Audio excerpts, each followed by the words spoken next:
Hi and welcome to the Adelaide Horror Podcast. It's your host Zombie Joe. Tonight's episode is number 11, and under the banner of ghost horror, I'm going to be reviewing 4 of my favourite ghost horror films, and that is The Fog from 1980 by John Carpenter, House on Haunted Hill 1999, 13 Ghosts 2001, and Ghost Ship 2002. So I picked these 4 because I was going to review one and have the other 3 as a horrible mention, but then I thought there's just no justice in that because I like the other 3 just as much as I did The Fog. So I thought, why not do all 4? And hope you enjoy them. And if you haven't seen these movies, I hope this is a little bit informative for you, so you can go out and go, hey, I'm going to check these movies out. So I'm not going to give any spoilers. However, if you haven't seen these 4 movies, I'm recommending all 4 to you right now, but 2 unless you are very squeamish about gore. Now, 13 Ghosts and Ghost Ship is very gory, so if you really can't handle gore, like, I would give it a little bit of a miss until you decide that you're ready for that, or you just go, nah, it's all good. You can hit the old skipperino button on the remote, and you won't miss a story plot. But then again, if you're not ready for the gore, you'll kind of, put you off the whole entire film, and that'll be a shame. So my advice would be get some horror movies under your belt before you go and see 13 Ghosts and then Ghost Ship. If you're like, nah, can't do gore at all, deal breaker, then probably don't do the other 2 and watch House on Haunted Hill instead. There's a little bit of a gory scene at the start, the first half of the movie, when it's explaining what happened in the asylum, but after that it's not too bad, so you can kind of get through House on Haunted Hill. And like I said, the old skipperino button will help you with that. But I'd kind of sit out 13 Ghosts and Ghost Ship if you really can't handle gore. I wouldn't. If gore doesn't bother you, but you kind of like I said, get some horror movies under your belt, then go and check it out. But if not, if you're like, that doesn't faze me whatsoever, then Merry Christmas. 13 Ghosts and Ghost Ship is the movie for you as well, and you'll really dig House on Haunted Hill too. The Fog. Perfect L-Plater movie. If you haven't seen a horror film, or you're not sure, or your partner hasn't seen a horror film, and you say, come on, let's watch a horror film, and you're not sure which one to show, The Fog is perfect, for that, because it's not gory, even though people, the ghosts get a little bit McStabby with everyone, with fish hooks and swords and all sorts of stuff. But there's no blood. It's you can't go wrong. It's actually pretty good. I recommend this as your first time kind of horror film. It's got a rating of 7.5, and I agree with that. That's a pretty decent score for that. It's a good movie. It's a good paced film as well. It doesn't move quickly that you kind of miss what's going on. It's kind of a medium burn. It's not a slow burn, it's a medium burn. It picks up when it needs to pick up, and then the execution at the end is really, really well done. So you'll really, really enjoy this film. And if you haven't seen it, check it out, and I hope you like it. And if you do like it, I'll be rapt, because it really is a good film to check out. So let's get into it a little bit, and I will explain a bit more about the film. So written, directed by John Carpenter, and John Carpenter also had a co-writer on board with this, and that was Deborah Hill. And Deborah Hill also assisted John Carpenter on the Escape from New York, Escape from LA movies, and was also the producer for Halloween. So there's already a relationship there between John and Deborah, so they kind of got in each other's heads a little bit. They've kind of pumped out Halloween, the success of that. They gelled well, and then they they casted Jamie Lee Curtis for this film as well, and it was a great move, because you could tell that everyone gelled well together because of the performances of everyone in this film. They all liked each other, and they pretty much said, look, we'll do it for John. John knows what the vision, what he wants of what The Fog should be, and the actors pretty much showed up and did it. So that's and you can tell in this film that that's what went down, because they did it really, really well. So yeah, the rate, like I've done the rating, but like the runtime is an hour and 30 minutes. That's including credits. It pretty much starts straight away. Like I said, it's a medium burn. It's not a slow burn. So it kind of, at a pretty decent pace, you kind of start working things out. Then it goes whoosh straight to the end. So that's how you want it to be. It's pretty good. It cost $1 million to make. Opening weekend in the USA in 1980, it absolutely straight out the stadium. It was like $39 million. Like, it came out, I believe, in October. I may or may not be correct on that one, so we'll just leave that there. The gross that it did globally was 21, so it did collectively like 39 and 21 million. So it did very well. John Carpenter did the music for this, the score, so you'll recognize it instantly. It's very distinctive. So if you can go on Spotify, or you can go on YouTube, or any kind of area where there's like music that you can download and listen to stream it, you would find that there's John Carpenter kind of like the lost songs that he has, like Volume 1 and Volume 2. These are songs that he made for movies that quite didn't make it into a film, or he hasn't put it into a film yet. So they're amazing, like listening to those. So you got this like suspense kind of music that he's doing throughout the whole entire film. So it's pretty cool. He does a little sneaky cameo at the start of the film when he's talking to a priest and he's asking for his money, like for the work that he's done. That's John Carpenter. So he does a little cameo in the film at the start.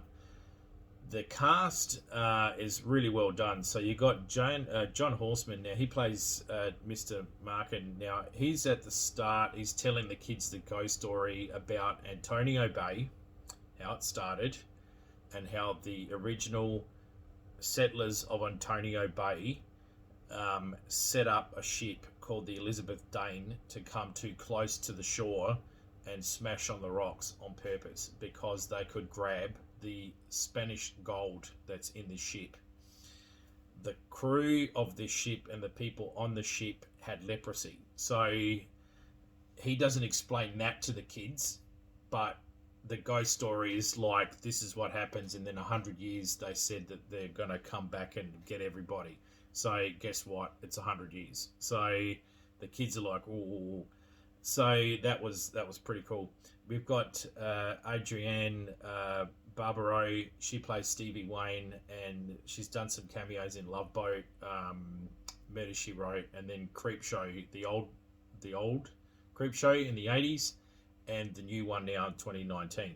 So the old one in the 80s, she teams up with the Father Malone in this movie, played by Hal Holbrook. He is the partner of Adriana Barbeau in Creepshow. And Adriana is just horrible to him in this show, and then something happens and she kind of gets her comeuppance. But in the new Creepshow, she plays a different role. She's like the caring wife and mother in episode 1 of Creepshow. So it's pretty good to see that she's kind of around and relevant and still recognised and put into these really iconic horror films. So I thought that was really, really good. So she's in this. She plays Stevie Wayne, and she's the lighthouse keeper and the radio for Antonio Bay. So she's the kind of the music and the weather and the lighthouse person. So she does kind of everything. Ty Mitchell, he's Andy Wayne, and he's the little boy. It's the son. He did some appearances in Chips and also in Halloween 2. And then after that, kind of as he grew older, he goes, you know what, I like it behind the camera. So he started becoming a cameraman and started doing stuff behind the scenes of movies. So this is pretty much it for him. Tom Atkins, legend himself.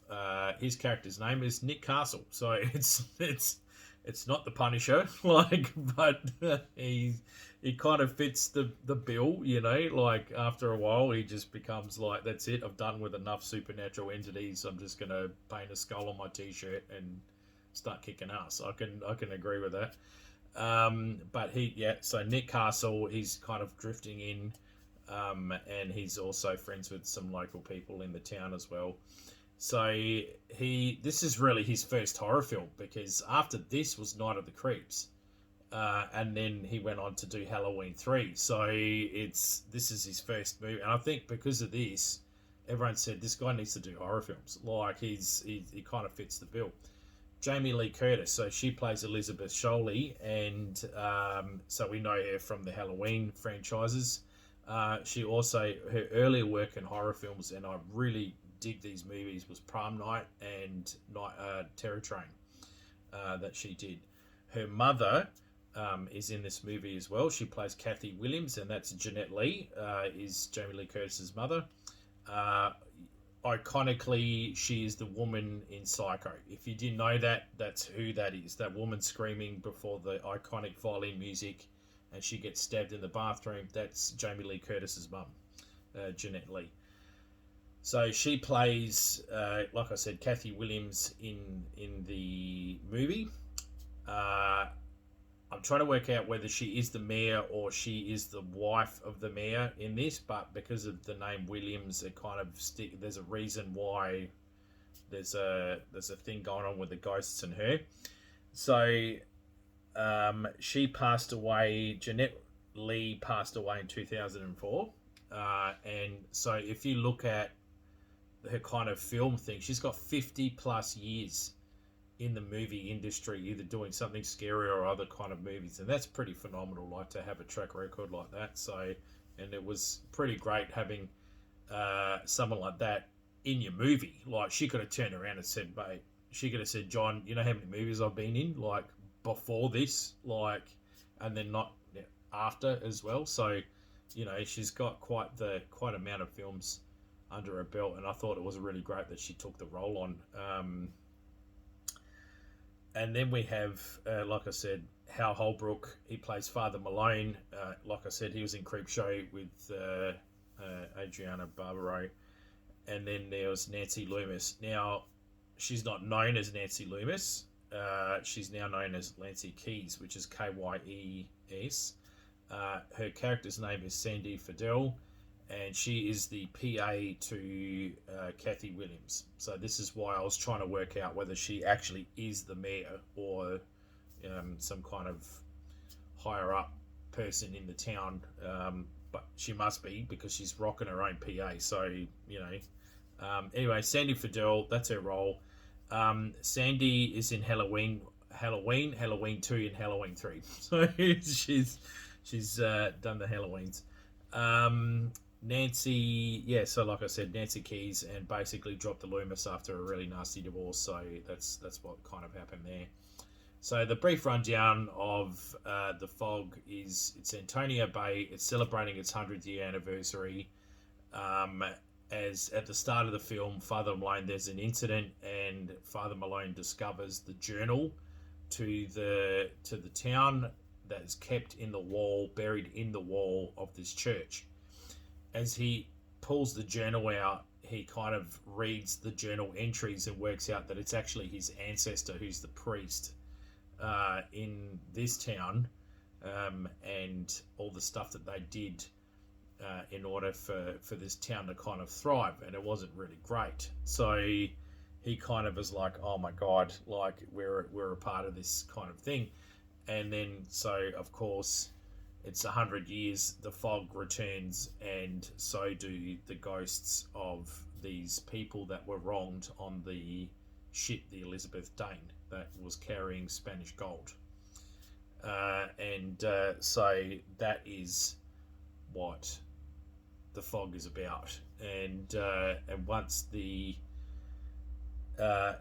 fog rolls in at nighttime, does what it starts, daybreak happens, the fog disappears, and then basically nighttime again, and it's 100 years, and it's bang, it's on. Like, they're there to claim what they need to claim, and it's like I said, medium burn, really builds up quite well. There's a bit of what you think is the end, so don't panic, just keep watching it, because when I watched this, I thought, oh my God, don't tell me this is the ending. And it wasn't, so I was like, good, that's good.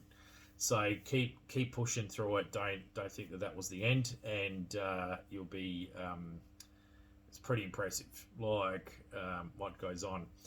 So yeah, it's this. The only thing I couldn't work out was there was this crew on the ship called the Seagrass, and they really didn't get into names, and I didn't understand what kind of went on with this crew, and the fog rolled in over past this crew, um, and I kind of didn't get why they got attacked. Like if the ghosts were there for these specific people in the town, I didn't kind of get why they got attacked. But that's kind of the only question, and it's probably me. I didn't understand it properly. Maybe it wasn't my interpretation, but I couldn't. I kind of struggled with that. I was like, okay, I didn't know why that was about. But apart from that, it was a pretty decent suspenseful film. Like, and it really picks up once that 100-year anniversary night occurs, and then they start coming after the kid. Like, you're thinking, oh my god, like, they really don't care. Like, they're just there to take what's theirs and even the score, like, regardless, like, who it is. So that was a bit tense, and then you chuck in the film scores and stuff by John Carpenter, so he just really knows when to put the right amount of music and the right kind of theme music into something, and really builds that suspense up. So you'll really like it. Yeah, so because all the actors gelled well and actresses gelled well, this was a really good performance by everybody. No one was lacking, and pretty much, yeah, you enjoy it. So, like I said, this is definitely a first time horror film for sure, no problem, all day long. I'd absolutely recommend it as a first day horror film. So yeah, definitely go out and check it out. It'd be good. Cool. With House on Haunted Hill, I'll go to move along. So, House on Haunted Hill was directed by William Malone. You'd know him from Fear.com, but he's also done horror TV shows like The Masters of Horror and Freddy's Nightmares. The original writer for House on Haunted Hill was Rob White, and back in the 50s. This is a 1959 movie with Vincent Price. This was the remake. Dick Beebe was the screenplay, and you'd know him from he does the Tales of the Crypt TV show from 1994 to 1996. And he was also Blair Witch Project #2. He wrote for that. The budget was 37 million. It grossed 40 and it was the weekend. It was actually a Halloween film. It came out on the 31st of the 10th, 1999, and globally it hit 42 million. It's got a runtime of 130 minutes, including credits. And like I said, there's no slow burn. Like, it just bang, it starts immediately, kind of sucks you in with some creepy shit, and then kind of, spits you back out, kind of calms you down a bit, and then ramps up with the creepiness again. So it doesn't kind of let off. And that's what I liked about it as well. Does a cameo by James Marsden. Now, he's Spike from Buffy. And an interesting note that I've noticed is that when they were filming this movie, clearly there was like this contractual thing that James Masters couldn't get rid of his spike hair from Buffy. So basically, instead of severely bleaching it like he had, where it was almost white, he had that bright white blondie kind of bleach going. They bleached it another color, but it was still the same kind of white. It just wasn't as bright. So I thought that was pretty cool. So you pretty much notice him straight away, and he's got this American accent rather than the British accent. I just thought that was interesting how they handled it in 1999, not the debacle that is Superman with the no mo gate. That was geez Louise. I can't believe that in 99 they managed to work it out, like, and not cause an issue. And this moustache and Superman was just an absolute debacle. So, anyway, you've got Stephen Price. He's played by Gough good on you. No, not the Australian Prime Minister. Geoffrey Rush. that was who I was going for. Geoffrey Rush. We know him from the Australian movie Shine, but we also know him from the Pirates of the Caribbean as well. You got Famke Janssen. She's the Finnish actress. I'd spoken about her before in Deep Rising. She was also in The Faculty as well with Katie Holmes. And she plays Evelyn Price, so she's the wife of Stephen Price. He's an older gentleman. She's kind of the trophy wife, living on the riches, but kind of is aggro about his lifestyle as well. Not really keen on the guy. And then you've got Chris Catton, who's Pritchett, and you'd know him from The Night at the Roxby with Will Ferrell doing the famous headbanging dance. It's pretty funny. And then you got Match Pritchett, who plays Skeeter, and you'd know him from Charmed, but he was also the detective in Dexter. That's where you kind of recognise him as well. You've got the guests. Actually, sorry, correction. He's not the detective from Dexter. He's actually this other dude I was completely thinking of. So yeah, hold up the phone on that one. So Max Pritchett is Skeeter. He's in Charmed, but he plays a Weasley kind of character, and he usually plays other Weasley characters. I don't know why I was thinking of the other dude. He was in Ghost Ship. That's what I was thinking. So scratch that. Apologies about that one. The guests that go into the asylum for the night. So you got Taye Diggs. He's Eddie. You know him from West Wing, Ally McBeal, and Will and Grace. So he pretty much after this did all the early 2000s sitcom circuit. Peter Gallagher plays Dr. Blackburn. Now he's in the OC. He plays the dad. Now I can't remember whose dad he played in the OC, but I do remember he was someone's dad in the OC. And he was also in While You Were Sleeping with Sandra Bullock as well. Ali Lexter is Sarah, and you know her from Final Destination, the first one. Bridget Wilson Sampras was Melissa, and she was in Mortal Kombat. Then you've got the villain himself, so you got the legend Jeffrey Combs playing the Dr. Vanderkut, and so basically it kind of gets into this explanation about how Dr. Vanderkut and this mental asylum that he had for the criminally insane, and something goes down and the criminally insane get out and they just run riot. So he's like, nah, you're not getting out, hits the button, basically traps everyone in there, and they all die. So the asylum has all these ghosts of, some pretty peed off individuals. So basically the whole theme of this is you got to spend the night in the haunted asylum, and if you last the night and you will get $1 million. So when they mean by when you last the night, they were kind of thinking that you're not going to shit yourself, and you're not going to freak out that badly that you'll scream to be let out, and you get let out and they give you mercy and you leave, and that's it, you lose your $1 million. That's kind of what the people thought was going on. But however, the house has got other intentions, and the ghost of Dr. Vanderkut has got other intentions. So it literally becomes a fight for survival until dawn happens, and then the gates and all the shutters that open up actually allow people to get out. So it becomes pretty much apparent that it's a night of survival at that point.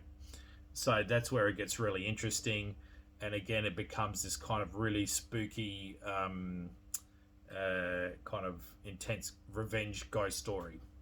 It was really quite good. The original 1959 with Vincent Price was actually set in a haunted house, and it was just about guests that stayed there, and they had to spend the night without getting scared and running away, and they'd get $1 million. And then again, the premise was the same. Basically, the ghosts have got another thing coming, and they start knocking people off.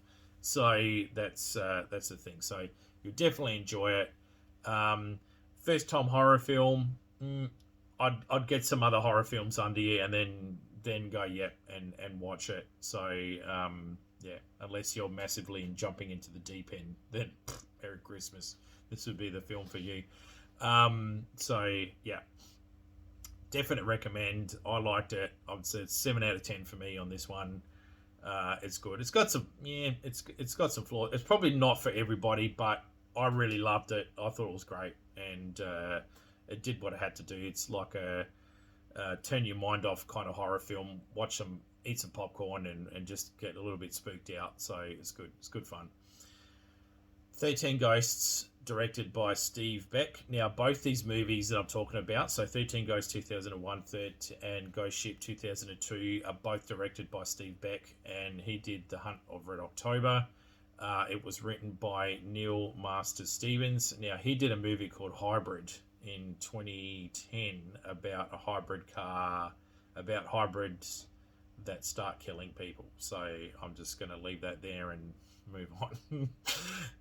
The budget for this movie was 42 million. It grossed 15, so it kind of died in the arse a little bit over opening weekend, which was unusual because it opened on the 28th of October 2001. So I mean, you're thinking, yeah, it's the kind of the Halloween movie.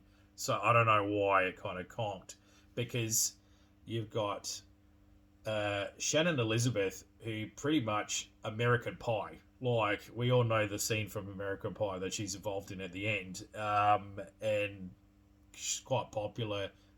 Got a lot of a guy's attention on that one, and mine included. So the fact that this film was kind of like didn't do well in opening was a bit unusual, because it also had Steve Illard from Scream. So it was kind of like these two names that people recognised, and people were like, oh, well, they're in this horror film, and it still didn't do well opening, which I thought was a bit odd.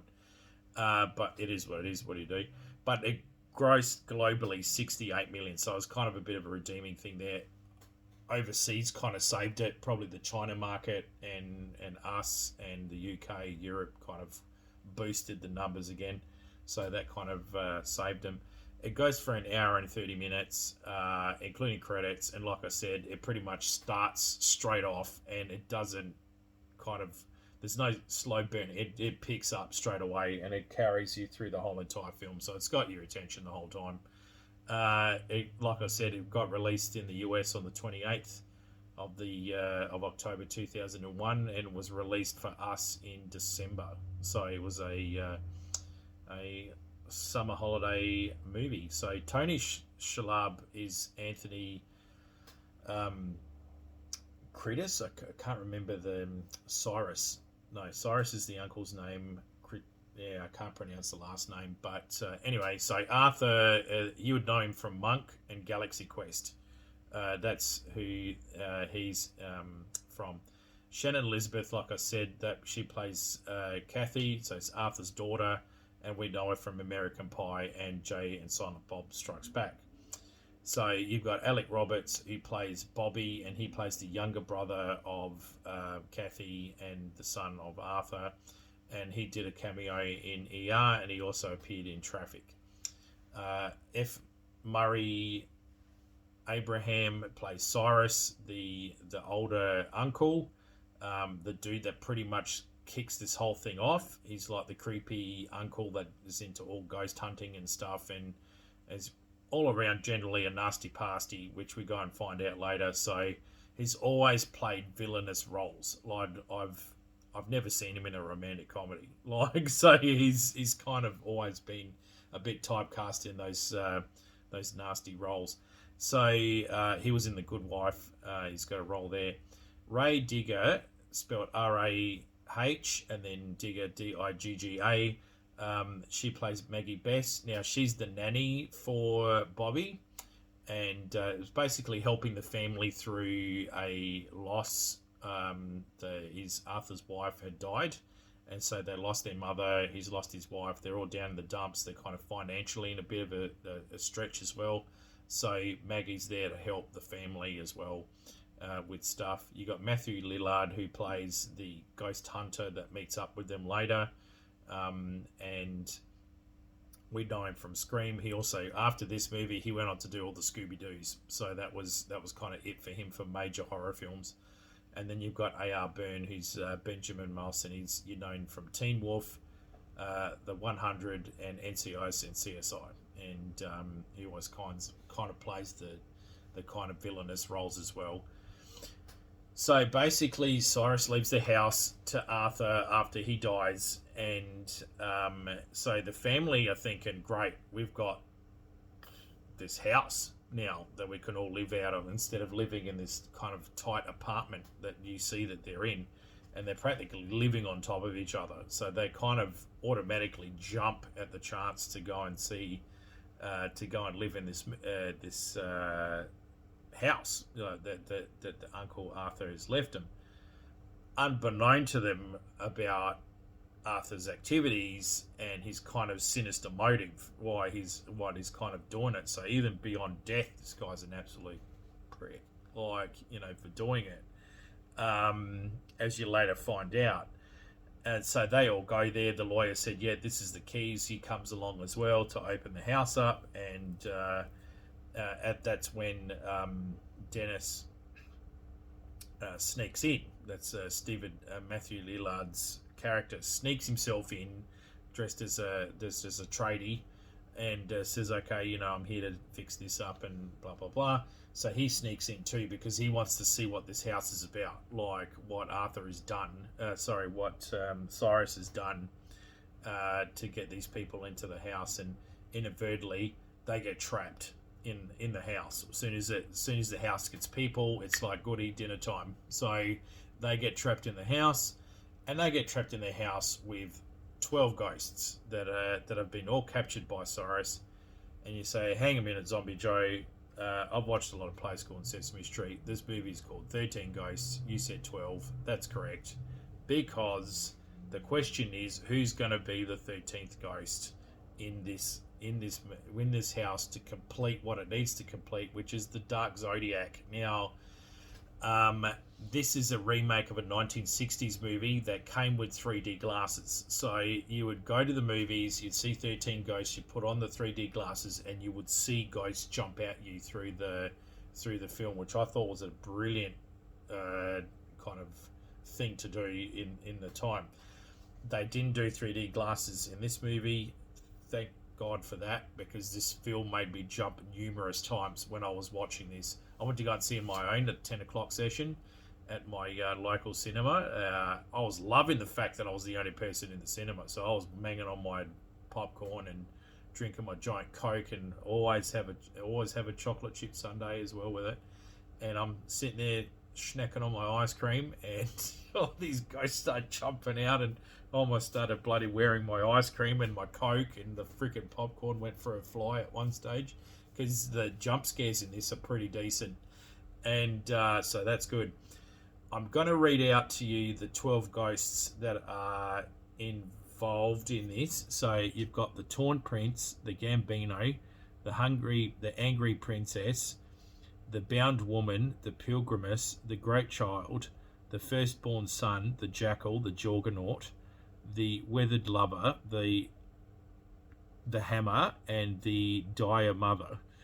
And the practical effects, the costume design for this is just absolutely balls to the wall. Like, it is, oh man, it is, the Jorgonaut, like, is the one that scares me the most. The 7-foot absolute serial killing machine.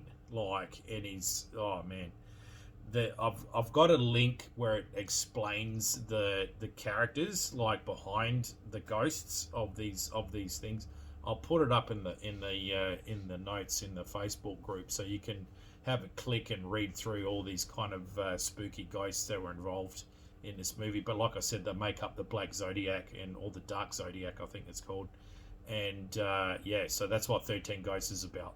So pretty much I'll leave it there, because it's like, oh shit, we're in this house. The ghosts are like, here we go. And that's pretty much the whole chunk of the film, is just everyone running in this house that keeps changing like a labyrinth around them. It's all made of glass, and it's just balls to the wall. Yeah, that's it. That's all I can say. So I really dug this movie. It's a really good scary, high creepy, heebie-jeebie kind of movie, and you'll enjoy it. So I hope you do. So yeah, definitely go check it out. I won't say anything else because then I'll start wrecking the ending, and I don't want to do it. I want you to go out and enjoy it and get spooked. So I'm going to move on to Ghost Ship now, the final movie. So again, directed by Stephen Beck, who did Hunt for Red October, written by Mark Hanton. So he did Buddy Boy in 1999. I haven't seen this movie, so I'm not 100% aware of it. The budget was $20 million. US it clocked 30 million, and globally did 68. So it did good when it came out. And the cast was very decent as well. So yeah, I wasn't surprised this thing was going to do as well as it did. The release date was the 25th of October 2002. So it was kind of like the Halloween movie for 2002 at that point. So it did quite good. And in Australia, it was released again in December 2002. So we got it at Christmas holidays, summer break for us. And again, I went to go and see it at the local cinema at 10 a.m. Giant popcorn in hand, giant Coke in hand, and my ice cream, and I was in heaven, mate. Like that was I thought, here we go, another great horror film on the big screen. Yippee-ki-yay. Like, and yeah, loved it. I was like, made me jump so many times. I loved the plot reveal at the end when the ghosts kind of reveal what happened. Because unlike the other movies, you kind of get a glimpse of what happened. You don't see this until the end. You're like, oh my God, like, is that what went down? So yeah, and this is why I say I'll give you a gore warning on this one, because it is very gory. Like, when after this mass kind of thing occurs, you see the aftermath, and there's still people alive after what had happened, and they shouldn't be alive. Like, and it's bad. Like, it's very gory. So, massive kind of gory trigger warning on that one. So, if you do not do gore, sit this one out. If you want to watch some horror movies first and then feel like you're ready, have a crack at it, see how you go. But yeah, you've been forewarned. This is the goriest one out of all of the films. But yeah, if you look past the goriness, it's very, very good. So like I said, hit the old Skipperino button on your remote and you should be okay. But yeah, I don't know. Like, I think you'll be kind of, you might be bringing up your lunch on this one.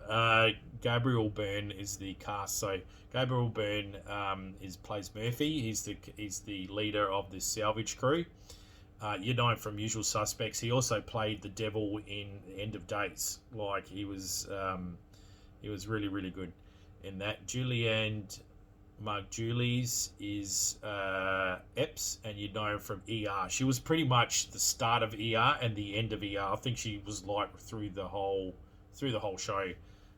She was amazing. I really liked her, like, in ER, and I really liked her in this movie. I thought it was well casted. Ron Ellard, you know him from Black Hawk Down. Eliza Washington, he was in Grey's Anatomy, and his name is Gia. Alex Dimitriades, well, that just rolls off the tongue because he's a Greek-Australian actor. Everyone 41 plus would recognise him from Heartbreak High. So, and he plays Santos. And then you've got Carl Urban. You'd know him from The Boys with the British accent, going after Homelander. Uses the C word like a comma. And yeah, well, guess what? He's from New Zealand. I had no idea that he came from across the pond. I was like, geez Louise. I thought he was either American or he was British, but I'd never thought at all that this guy was from New Zealand. I was like really impressed. So yeah, good on you. You would know him from Lord of the Rings and Doom, but also outside of The Boys, you'd know him from Star Trek 1 and 2, and he plays Doc. Bones. He's the Doctor. So the ghosts themselves is Francesca Rettadoni, and Francesca has done a whole bunch of Italian films and TV shows that we all haven't seen, and I haven't seen. So yeah, so well done, Francesca. But being in this movie, We also have Emily Browning, who plays Katie.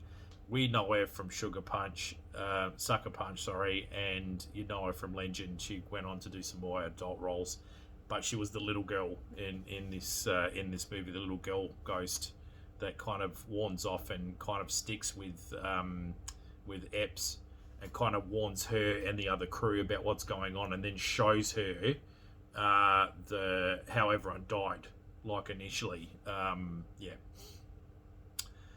through her ghost trauma, and then the client, so the guy that pretty much gets them to this ship in the first place is Desmond Harrington, and his name is Ferryman. So it's spelt as Ferriman, which is rather clever, because if you know the movie, the song from the 1980s, Don't Pay the Ferryman, then you kind of start to put two and two together what this thing's about. So keep an eye on him after you know the fact that this guy is called Ferryman. I had no idea until I looked up at IMDb, and I went, oh snap, that's what he's doing. Like, and that kind of adds another level of, oh shit, that's why I like this movie. Like, it was really clever how they did that. He is the guy that is the detective from Dexter, who I got the other guy mixed up with, which I still don't get how, but he was also in Neon Demon as well.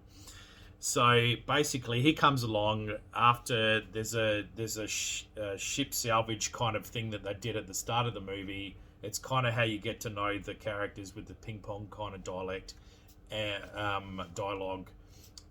And so anyway, he approaches Murphy at the bar while they're all drinking. They're thinking about having a holiday, and he comes along and goes, well, we've just found this rich Italian liner that has disappeared since the 60s, and we've found it. So I want to go check it out. I want to salvage it, and whatever's there, we take 50 and blah, blah, blah. So they negotiate terms.